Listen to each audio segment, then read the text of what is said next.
By the way, when I say they're easy to pull off, a lot of people are under the impression that the Minnesota fraud network is a fraud on Minnesota, that they've been robbing the money of the people of Minnesota. This is, by the way, largely not true.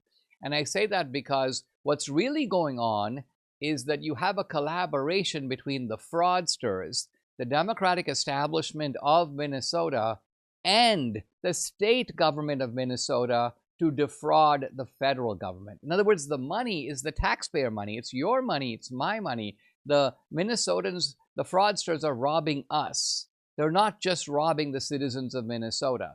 In fact, you can argue that the political establishment of the Democratic Party in Minnesota is enabling the theft. Now, some people may think, well, why don't we just focus on the fraudsters? They're the ones who are doing the fraud.